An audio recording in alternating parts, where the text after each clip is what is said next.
Os fundos restantes dos nossos próprios ativos congelados nos Estados Unidos poderiam ser usados para a reconstrução dos territórios afetados pelas hostilidades. Após a assinatura do Tratado de Paz entre a Rússia e a Ucrânia, o Kremlin supostamente está disposto a usar parte dos ativos russos congelados nos Issy-Kumuls para a reconstrução das regiões da Ucrânia afetadas pela guerra. Essa foi a declaração de Vladimir Putin ontem. O presidente russo fez uma declaração urgente na qual decidiu comentar o discurso de Donald Trump em Davos, no Fórum Econômico Mundial. Ele se pronunciou sobre a criação do Conselho da Paz, comentou sobre a Groenlândia e os planos de Donald Trump de comprar esse território e também falou sobre as negociações de hoje que acontecerão em Moscou. Porque os representantes especiais de Donald Trump, Steven Witkoff e Jared Kushner, já chegaram à capital russa. E paralelamente a isso, em Davos haverá um encontro entre Donald Trump e Vladimir Zelensky.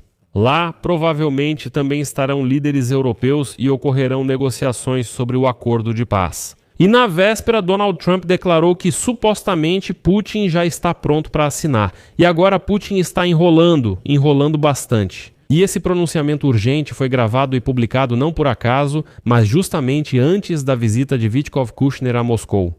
Porque o Kremlin está tentando agora subornar Donald Trump. Putin afirma estar disposto a liberar $1 bilhão americanos em ativos russos congelados em troca de participar do novo Conselho da Paz em nome de Donald Trump. O restante do dinheiro pode ser usado para reconstruir territórios ucranianos, mas há uma pegadinha. Não de todos os territórios, mas dos localizados na chamada zona da OME, Operação Militar Especial, como os russos nomeiam a guerra contra a Ucrânia. Putin declara que dos ativos russos congelados será destinado $1 bilhão para a participação no Conselho da Paz em nome de Donald Trump.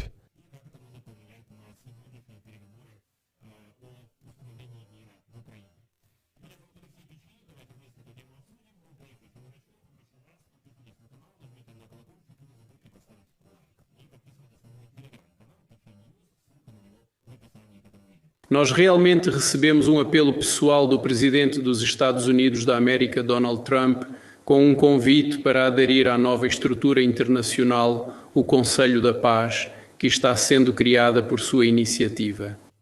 Então, Vladimir Putin fez uma declaração urgente sobre o Conselho da Paz de Donald Trump, sobre a Groenlândia e sobre as negociações que acontecerão hoje a respeito do Conselho da Paz. Já se sabe que Donald Trump o convidou para lá. Sobre a Groenlândia, é claro que ninguém perguntou nada para Putin, mas ele decidiu então fazer uma excursão histórica para Donald Trump, contar por quanto compraram o Alasca e quanto custaria a Groenlândia atualmente. E claro, falou sobre como os colonizadores dinamarqueses oprimiam os groenlandeses, por isso todos querem ir para a América. Embora, na verdade, pesquisas recentes na Groenlândia, com população de 56 mil, indicam que 85% preferem permanecer ligados à Dinamarca. Só 6% dos groenlandeses disseram não se importarem em virar parte dos Estados Unidos.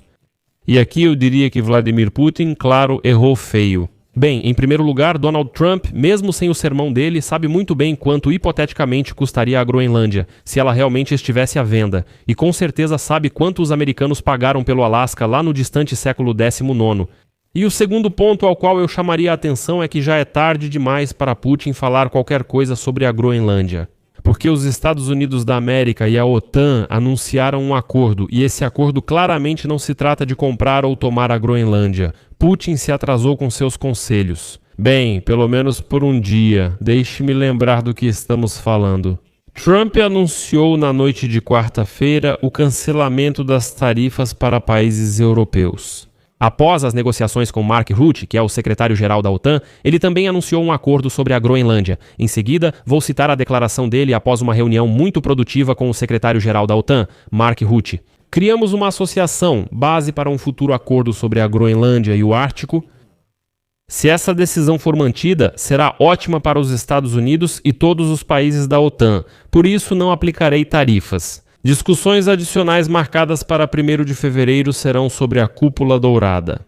Isso é defesa antimísseis, já que envolve a Groenlândia. Mais informações serão divulgadas à medida que a discussão avançar. J.D. Vance, Mark Rubio, Steven Witkoff serão responsáveis por essas negociações. Eles me reportarão diretamente. Obrigado pela atenção. Ainda não se sabe o conteúdo do acordo nem qual Mark Rutte propôs, mas suponho, pois ele afirmou na véspera já ter feito proposta parecida a Donald Trump antes. Isso é de fato uma ampliação daquele acordo que foi assinado entre os Irnaus e a Dinamarca em 1951. Segundo o acordo, os americanos podem instalar bases militares e usar o território para defesa antimísseis e antiaérea, ou seja, isso já existe. Mas Mark Rutte sugeriu que esse acordo fosse um pouco reescrito, acrescentando um ponto de que é proibido instalar quaisquer instalações da Rússia e da China na Groenlândia e, de modo geral, que a Groenlândia está proibida de cooperar com russos e chineses. Isso eliminaria a preocupação de Donald Trump sobre influência russa ou chinesa nesse território. Agora, vamos voltar a Vladimir Putin. Então, Putin declarou em seguida que está pronto para usar os ativos russos congelados nos Estados Unidos da América para reconstruir os territórios ucranianos. Vladimir Putin afirmou que Moscou pode usar parte dos ativos russos congelados no EUARA para financiar a reconstrução dos territórios afetados após um acordo de paz com a Ucrânia. Ele anunciou isso em reunião do Conselho de Segurança da Federação Russa.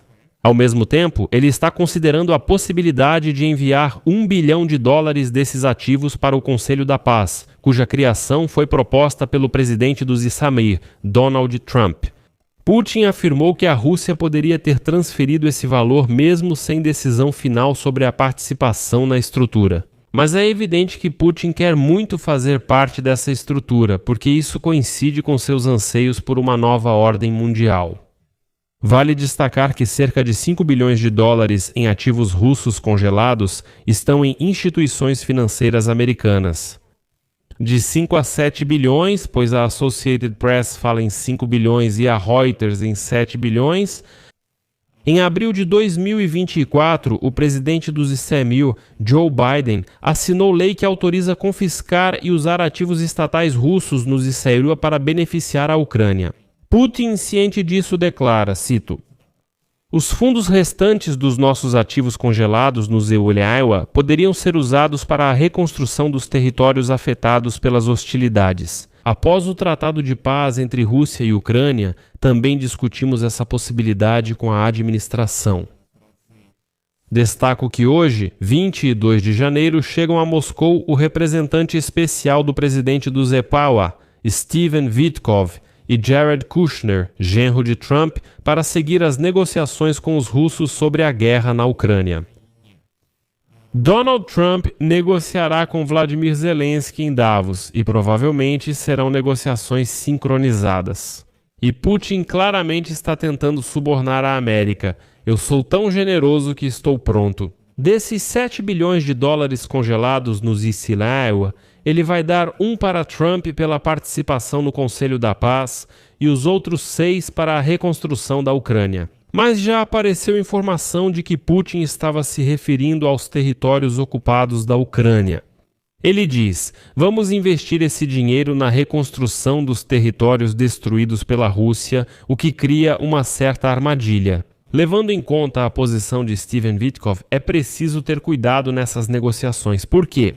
Porque Steven Witkoff, em Davos, foi questionado: "Você realmente acredita que Putin assinaria um acordo de paz?" Levando em conta que ele continua atacando ativamente o setor de energia da Ucrânia, tentando ao máximo causar uma catástrofe humanitária em Kiev, a isso Steven Witkoff respondeu: "Ouça bem, isso é guerra. Eles estão atirando uns nos outros, é difícil para ambos os povos, tanto para os russos quanto para os ucranianos, tipo, os russos também estão sendo atingidos por alguma coisa, então por que você fala só sobre a Ucrânia? Sabe? É isso."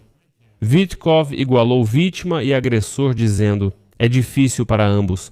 Pense também no agressor, não só na vítima." Essa posição é absurda. Mesmo assim, a Rússia segue atacando, especialmente infraestrutura crítica, como energia, deixando milhares ou milhões de ucranianos sem luz e aquecimento. Você acha que Putin está realmente aqui por um acordo de paz? Primeiro de tudo, eles estão em guerra e por isso estão atirando uns nos outros e nós não aprovamos isso. Quero dizer, achamos isso lamentável. Achamos que as pessoas, você está certo, estão sofrendo dos dois lados. Lá faz frio e não ter aquecimento é terrível e nós precisamos corrigir todas essas coisas. Mas um acordo de paz resolve isso e o presidente está focado nesse acordo de paz. É uma parte muito, muito importante da sua agenda do ponto de vista da política externa. Destaco que, por parte de Putin, isso é uma forma de se aproximar de Donald Trump sob o pretexto de apoiar sua iniciativa Conselho da Paz. O que realmente é ruim e o que pode funcionar para Putin é a sua frase sobre a disposição de investir ativos congelados na reconstrução pós-guerra dos territórios afetados pelos combates. Ao mesmo tempo, ele justamente deixa essa brecha. Não está claro quais territórios seriam controlados pela Ucrânia ou ocupados. Para Putin, isso só demonstra uma suposta vontade de paz e transfere a responsabilidade para a Ucrânia, dizendo que eles recusam. O problema é que Trump já caiu nessas armadilhas mais de uma vez. Por isso, hoje, pode-se esperar que Steven Witkoff, quando voltar de Moscou, ou talvez até mesmo lá em Moscou, diga: ouçam, conseguimos novamente um progresso significativo, finalmente estamos prestes a fechar um acordo. Ou seja, pode ocorrer o mesmo que antes. E deixe-me acrescentar mais algumas palavras. O que Vladimir Putin disse sobre a Groenlândia? Desculpe, vou citar aqui. Isso não nos diz respeito de forma alguma. Assim começa a citação de Putin, que então prossegue. Em 1867, a Rússia vendeu o Alasca aos Issekasnela por 7,2 milhões de dólares. O Alasca tem 1,7 milhão de quilômetros. Hoje, isso equivale a 158 milhões de dólares. A Groenlândia tem 2,1 milhões de quilômetros quadrados. Comparando com o valor do Alasca, a Groenlândia custaria de 200 a 250 milhões de dólares. Comparando com o preço do ouro da época, esse valor seria quase 1 bilhão de dólares. Em 1917, a Dinamarca vendeu as Ilhas Virgens aos Ewa. Sempre tratou a Groenlândia como colônia de forma rígida, até cruel. Mas isso com certeza não nos diz respeito. Então, se não diz respeito, por que você enfia essa sua cara podre lá, hein, seu anão careca? A citação dele começa dizendo que isso não nos diz respeito de jeito nenhum, mas depois ele começa a calcular o tamanho do território, quanto isso custaria, lembrar da história, fazer algumas digressões. E ele termina a citação dizendo: mas isso com certeza não nos diz respeito. Bem, aí está toda a essência do russo. Ele diz que isso não diz respeito a ele, mas mesmo assim enfia o nariz onde não é chamado. Agora, sobre a Groenlândia, bem, isso realmente não nos diz respeito, né, o que acontece com a Groenlândia. Mas nós temos experiência em resolver questões semelhantes com os Estados Unidos, mas isso realmente não nos diz respeito. Acho que eles vão resolver isso entre eles. Vou deixar reticências. Compartilhe opiniões e emoções nos comentários deste episódio. Russos, como sempre, claro, escrevam suas reclamações sobre o fato de eu ter chamado vocês de algum jeito errado. Fiquem ofendidos nos comentários porque eu chamo o presidente de vocês de anão careca. O importante é que vocês comentem. Estou sendo irônico, mas agradeço aos espectadores sensatos por assistirem. É isso por hoje. Cuidem-se e até mais.